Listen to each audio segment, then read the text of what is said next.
Hey, welcome back to another Moralis video. My name is Bharat, and in today's video I'm going to be showing you how you could essentially use Moralis APIs in order to get all kinds of data about token transfers. And I'm going to show you how you could get this kind of data for any token on Chiliz chain. So let's get started. So I'm just going to start with a quick overview of Moralis and Chiliz. And if you're not familiar with Chiliz, Chiliz is one of the biggest blockchains for the sports and entertainment industry. And as you can see right here, Chiliz is basically powering some of the major sports partners with over 150 global sports partners and over 82 fan tokens which are powering up their ecosystem. And all of the applications built on top of Chiliz are powering up all of the loyal ecosystem users and have a total market cap of over 1 billion for all of the fan tokens. And in this particular video, I'm going to show you how you could use the Moralis APIs in order to retrieve data about the token transfers.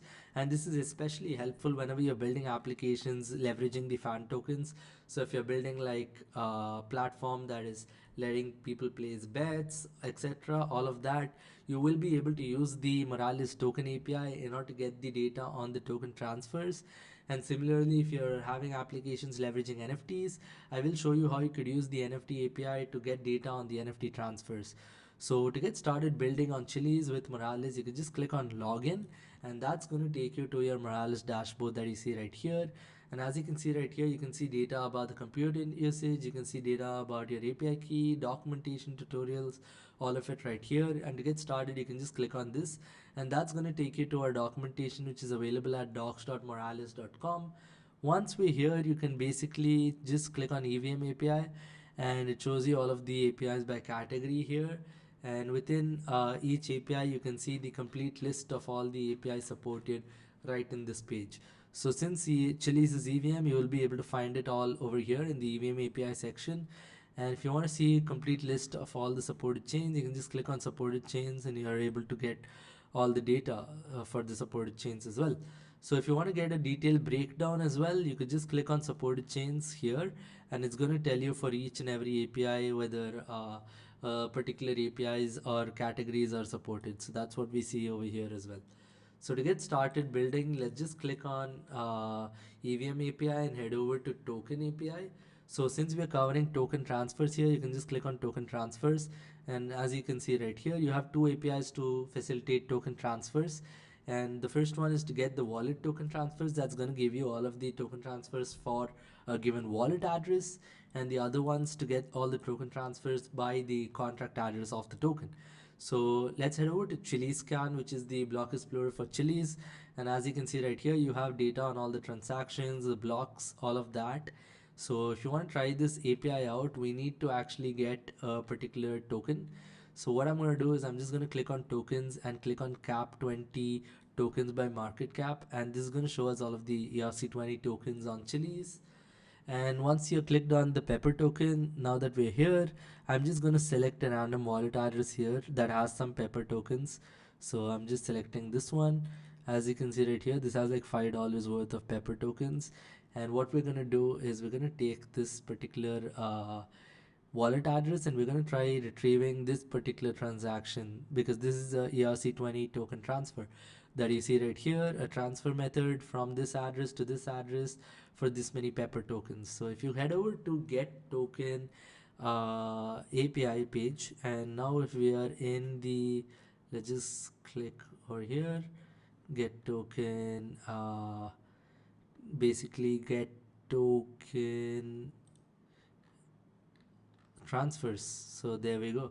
So once we are in the get token transfers, which is basically present right here, we can basically use two of these methods in order to get the token transfer data. So let's head over to the get wallet token transfers, and that's going to show you this. So let's click, put in the wallet address that we want to get the transfers for, select the chain as Chiliz because this points to Chiliz mainnet. And now if you hit test live API, you need to also put in your wallet address, your API key from Moralis. So I've just copied in my API key and pasted it right here. Now that we got the response, that's it. So you can see right here we got the ERC20 token transfer for this particular wallet address, and that's what we see. We have the transaction hash 0xFB7. If you see right here, you have 0xFB7. So that's how you could use the get token transfers endpoint to retrieve the ERC20 token transfers by wallet. And if you want to try this for a contract, that is, you want to get the list of all the transfers, you could use the get ERC20 token transfers by contract method. And as you see right here, this has like over this many transfers, and it's showing you all of the latest transfers. So I'm just going to copy the contract address of this token, and let's actually try this API to get the token transfers. So I'm just going to put in the address right here and select the chain as Chiliz. So let's select it here, and once we're done, let's hit test live API. And this is a paginate endpoint, so it's going to give you the cursor. If you want to try getting all of that, you have to use the cursor in order to paginate the values. But what you see right here is the transaction data, the latest transaction. If it's ordered by descending, you will be able to see it right here, and it's giving us the data on the ERC20 transfers, such as the from address, the to address, the block hash, the timestamp at which this happened, along with data on the value.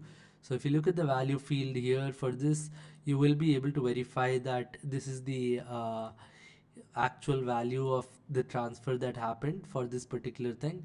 And you can actually kind of verify this by just opening up the Explorer, and what we see right here is 223333070, and that's what we see right here as well. And if you look at the transaction hash, it also matches with this. So that's how you could use the ERC20 token transfers endpoints in order to get data on the token transfers, both by wallet address and by contract address. So if you enjoyed this video, feel free to give it a thumbs up and subscribe to stay tuned for further videos. Thank you.